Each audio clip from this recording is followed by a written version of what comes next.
Good morning students, good morning to all of you.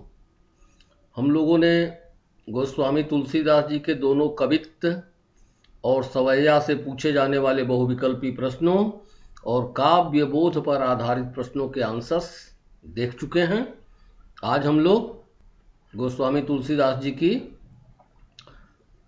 रचना लक्ष्मण मूर्छा और राम का विलाप, इसके अंतर्गत बहुविकल्पी एवं काव्य बोध पर आधारित प्रश्नों के उत्तर देखेंगे।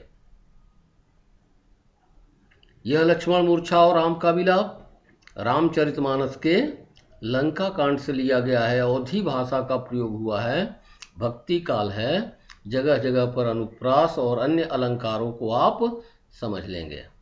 ओके, आगे देखते हैं। तो लक्ष्मण मूर्छा और राम का विलाप रामचरितमानस के लंका कांड से गोस्वामी तुलसीदास जी की रचना। भाषा अवधी है। इसमें दोहा, चौपाई और सोरठा 3 छंदों का प्रयोग हुआ है। कविता को पढ़ाते समय इनकी जानकारी आपको दी गई थी। इनको आप अपने नोटबुक में लिख लेंगे, क्योंकि पूछा जा सकता है कौन सा छंद है, छंद की विशेषता बताइए। तो दोहा छंद मात्रिक छंद है। यह नहीं लिखेंगे तो भी चलेगा, सीधे लिखे। इसमें 4 चरण होते हैं। पहले और तीसरे चरण में 13-13 मात्राएं तथा दूसरे और चौथे चरण में 11-11 मात्राएं होती हैं। चौपाई 2 चरण, दोनों चरणों में यहाँ 16-16 मात्राएं होती हैं। सोरठा दोहा के विपरीत होता है, दोहा के ठीक उल्टा होता है। इसमें भी 4 चरण होते हैं। इसमें पहले और तीसरे चरण में 11-11 मात्राएं और दूसरे तथा चौथे चरण में 13-13 मात्राएं होती हैं। इनको लिख लेंगे, समझ लेंगे। शुरुआत होती है तो प्रताप उर राखी प्रभु जइहु नाथ तुरंत। भरत और हनुमान जी के मिलन का प्रसंग है। हनुमान जी संजीवनी बूटी लेकर आ रहे थे, भरत जी ने उन पर प्रहार किया, भरत जी गिर पड़े। वही का संदर्भ है। वही कहते हैं हनुमान जी की तो प्रताप उर राखी प्रभु, हे प्रभु। भरत जी से कहते हैं कि हे प्रभु, मैं आपके प्रताप से शीघ्र ही लंका पहुंच जाऊंगा, चिंता करने की जरूरत नहीं है। और रास्ते भर उनके चरणों की वंदना की, प्रस्थान किया और रास्ते भर भरत जी के बारे में सोचते रहे। भरत जी के किसके बारे में? स्वभाव के बारे में, व्यक्तित्व के बारे में। क्या क्या? भरत बाहुबल, शील, गुण, प्रभु प्रद प्रीति अपार, 4 चीजों के बारे में। तो भरत जी के व्यक्तित्व की 4 विशेषताएं आप देखेंगे। भरत जी का बाहुबल, शील, गुण और प्रभु श्री राम के चरणों के प्रति अपार प्रेम। तो यहाँ पूछा जा गया है वक्ता कौन है, वह किससे क्या कह रहा है? तो वक्ता हनुमान जी हैं। वह भरत जी से कह रहे हैं उनके प्रताप से वह शीघ्र ही लंका पहुंच जाएंगे, चिंता की कोई आवश्यकता नहीं है। तो यहाँ भरत जी और हनुमान जी के मिलन की बात है। फिर हनुमान जी भरत जी से विदा लेकर आगे चलते हैं। आगे लंका का हाल देखते हैं, जहाँ प्रभु श्री राम अपने अनुज मूर्छित लक्ष्मण को गले से लगाकर विलाप ही नहीं, धीरे धीरे उनका विलाप प्रलाप में बदलता जा रहा है, प्रलाप कर रहे हैं। देखते हैं कि उनका प्रलाप कैसा है, प्रलाप करते हुए वह क्या कहते हैं। तो वहां राम लक्ष्मण ही निहारी। अब वहां का हाल देखिए, लंका में प्रभु श्री राम की स्थिति क्या है। प्रभु श्री राम लक्ष्मण को निहार रहे हैं, उठाकर गले से लगा रहे हैं और बार बार उन्हें जगाने की कोशिश कर रहे हैं। वह उनके मृदुल स्वभाव की याद दिलाते हैं। लक्ष्मण जी का स्वभाव क्या है? मृदुल स्वभाव है, कोमल स्वभाव है। बार बार वह उनके मृदुल स्वभाव की याद दिलाते हैं। बार बार लक्ष्मण जी को उठाने और जगाने की कोशिश करते हैं। बताते हैं कि तुम तो कभी मुझे दुखी नहीं देख सकते थे, लेकिन आज तुम मुझे दुख और शोक की स्थिति में देखकर भी क्यों नहीं उठ रहे हो। तो प्रभु श्री राम का विलाप, और वह विलाप धीरे धीरे प्रलाप में बदल जाता है। प्रलाप क्या होता है? जिसमें व्यक्ति कुछ कहते हुए रोता है, विलाप करता है, वह प्रलाप होता है। बिलखने की बात होती है, बिलखना। प्रलाप में क्या था? बिलखना। आदमी बिलखता है, व्यक्ति विशेष की चर्चा कर करके वह रोता है, तो उस विलाप में बिलखना होता है, वह प्रलाप हो जाता है। तो पूछा जा सकता है प्रभु श्री राम के विलाप के बारे में। तो प्रभु श्री राम का विलाप मानोचित है। वह लक्ष्मण जी को गले लगाकर प्रलाप कर रहे हैं, बार बार उनके मृदुल स्वभाव की याद दिलाकर उन्हें जगाने की कोशिश कर रहे हैं। प्रभु श्री राम कहते हैं कि यदि मैं जानता कि वन में भाई का बिछोह सहना पड़ेगा तो पिता के वचनों का पालन नहीं करता। कौन सा मुंह लेकर मैं अयोध्या जाऊंगा? माँ सुमित्रा से क्या कहूंगा, जिन्होंने परम हितैषी और सुखद जानकर लक्ष्मण का हाथ मेरे हाथ में सौंपा था। वह कहते हैं, क्या कहते हैं कि भाई के लिए नहीं, पत्नी के लिए, नारी के लिए, पत्नी के लिए भाई खोने का अपयश उनसे सहा नहीं जाएगा। वह जीवित नहीं रह पाएंगे। अगर जड़ भाग्य से उन्हें जीवित रहना पड़ा तो उनकी स्थिति वैसी लाचार हो जाएगी। स्थिति कैसी हो जाएगी? लाचार हो जाएगी, दीनहीन हो जाएगी, जैसे पंख के बिना पक्षी की, मणि के बिना सर्प की और सूंड के बिना हाथी की हो जाती है। यह उनका विलाप है। विलाप के 2-3-4 बातें आप मुख्य रूप से याद रख लेंगे। लक्ष्मण कहते हैं कि तुमने, श्री राम कहते हैं लक्ष्मण से को जगाते हुए कि तुमने मेरे लिए माता पिता को छोड़ दिया और जंगल में क्या सहा, जंगल के किन कष्टों को सहा? जाड़ा, आतप, हवा तूफान, 3 चीजें हैं उसमें। हिम, तप, बाता। बाता मतलब हवा तूफान, जाड़ा, आतप माने गर्मी और हवा तूफान, सब कुछ था। यदि श्री राम वन में भाई के बिछोह की बात जानते तो क्या नहीं करते? पिता के वचनों का पालन नहीं करते। यह मल्टीपल चॉइस क्वेश्चंस में आएंगे। इनको आप अपनी नोटबुक में नोट कर लेंगे। जो भी क्वेश्चंस लिखे गए हैं या इस तरह की चीजें लिखी गई हैं मल्टीपल टाइप क्वेश्चंस वाले, उनको भी आप अपनी कॉपी में, नोटबुक में नोट कर लेंगे। संसार में बार बार क्या मिल सकता है? बताया था श्री राम ने कि सूत, वित्त, नारी, भवन, परिवारा।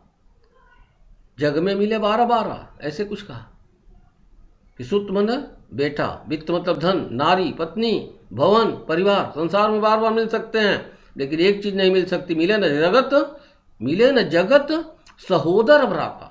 सहोदर भ्राता सगा भाई। सहोदर मतलब एक ही माँ के पेट से पैदा होने वाले बच्चे। लेकिन सुमित्रा और लक्ष्मण, सुमित्रा जी के पेट से तो मान लीजिए लक्ष्मण जी और कौशल्या के पेट से राम जी, तो फिर सहोदर की बात क्या हुई? लेकिन पिता दोनों के एक ही थे, तो सहोदर सगा भाई। तो संसार में क्या नहीं मिल सकता? सहोदर भाई, सगा भाई।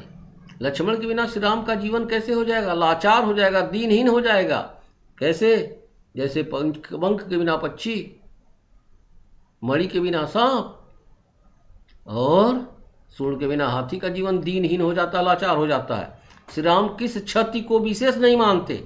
नारी की क्षति को, पत्नी की क्षति को विशेष नहीं मानते हैं। उन्होंने कहा नारी क्षति विशेष जग नाही। टिप्पणी इस पर हुई, टीका टिप्पणी हुई कि प्रभु श्री राम को कैसा कहना चाहिए, तुलसीदास जी को कैसा लिखना चाहिए। आप लिखेंगे प्रभु श्री राम उस समय शोकाकुल थे। शोक के क्षणों में व्यक्ति उचित अनुचित सब कुछ भूल जाता है। यही कारण था कि प्रभु श्री राम ने ऐसा कहा कि नारी क्षति विशेष जग नाही। अन्यथा वह नारी की ये अपमान की बात सपने में भी नहीं सोच सकते हैं। वह मर्यादा पुरुषोत्तम श्री राम कहलाते हैं। श्री राम किस क्षति को बड़ी क्षति मानते? भाई की क्षति को नारी की क्षति से, पत्नी की क्षति से बड़ी क्षति मानते हैं। कौन सा अपयश श्री राम से नहीं सहा जाएगा? पत्नी के लिए भाई खोने का अपयश। और श्री राम को क्या मानकर सुमित्रा ने लक्ष्मण को उन्हें सौंपा था? सुखद और परम हितैषी। ओके, आगे देखते हैं। सोरठा आपके सामने है, बहुत इंपॉर्टेंट है। प्रभु प्रलाप सुनि कान, विकल भय बानर निकर, आई गए हनुमान, जिमि करुणा में वीर रस। सोरठा छंद है और सोरठा छंद की विशेषताएं वहां आपको लिखाई गई हैं। आप जरूर लिख लीजिएगा। पूछेगा कौन सा छंद है, उसकी विशेषता, तो सोरठा छंद है। इसमें 4 चरण होते हैं। पहले और तीसरे चरण में 11-11 मात्राएं और दूसरे और चौथे चरण में 13-13 मात्राएं होती हैं। इसमें बहुत सुंदर प्रश्न है, एक्सरसाइज का भी प्रश्न है कि शोक के माहौल में करुण रस में वीर रस का आविर्भाव किसे कहा गया है? करुण रस में वीर रस का आविर्भाव आप बताएंगे करुण रस दिखाइए। पहले शोकाकुल प्रभु श्री राम लक्ष्मण को गले लगाकर प्रणाम कर रहे थे। सारी वानर सेना शोकाकुल थी। उसी समय संजीवनी बूटी सहित हनुमान जी का अवतरण हुआ। उनके आते ही वानर सेना में प्रसन्नता की लहर दौड़ गई। करुणा एवं शोक के माहौल में वीरता का संचार हो गया। इसे ही करुण रस में वीर रस का आविर्भाव कहा गया है। जब हनुमान जी आए तो जो शोक का माहौल था, करुणा का जो माहौल था, वह वीरता में बदल गया उनके आते ही। तो वही करुण रस में वीर रस का आविर्भाव है। तो कहानी की तरह से आप लिखेंगे कि शोकाकुल प्रभु श्री राम लक्ष्मण को गले लगाकर प्रलाप कर रहे थे। सारी वानर सेना शोकाकुल थी। पहले शोक को दिखाइए। उसी समय संजीवनी बूटी सहित हनुमान जी का अवतरण हुआ। उनके आते ही वानर सेना में प्रसन्नता की लहर दौड़ गई।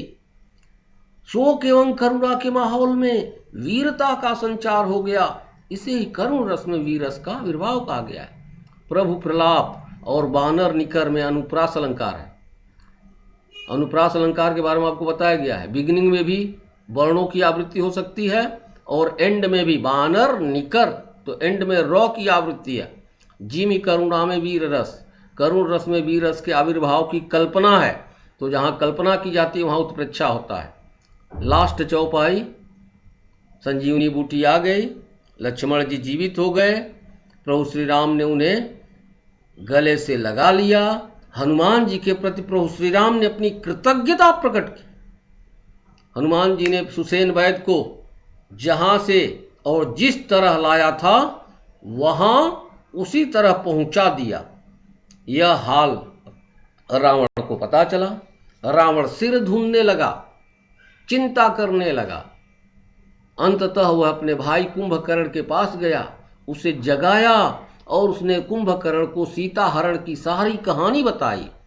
उसने बताया कि वानर और भालुओं की सेना ने सारे राक्षस वीरों का संहार कर दिया है।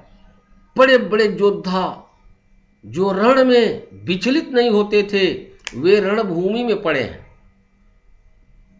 कुंभकर्ण ने पहले पूछा था रावण से उसकी उदासी का कारण कि तो मुंह काहे सुखाई, कि तुम्हारा मुंह क्यों सूखा हुआ है, क्यों उदास दिखाई दे रहे हो। तब रावण ने सीता हरण की सारी कहानी बताई और बताया कि वानरों और भालुओं ने सारे राक्षस वीरों का वध कर दिया है। बड़े बड़े वीर योद्धा रणभूमि में पड़े हुए हैं। कुंभकर्ण पछताने लगा, बिलखने लगा और रावण को भला बुरा कहा। उसने कहा कि तुमने सीता के रूप में साक्षात जगदम्बा का हरण किया है, ऐसे में तुम्हारा कल्याण संभव नहीं है। तो वहीं जाकर के बात खत्म हो जाती है। तो श्री राम का हनुमान के प्रति कौन सा भाव है? कृतज्ञता का भाव है। लक्ष्मण जी के उठ बैठने पर कौन हर्षित हो उठे? वानर और भालुओं का समूह। वानर भालू बाता, बाता मतलब समूह। कुंभकर्ण जागने के बाद कैसा लग रहा था? जैसे देह धारण करके काल हो, तो देहधारी काल के समान लग रहा था।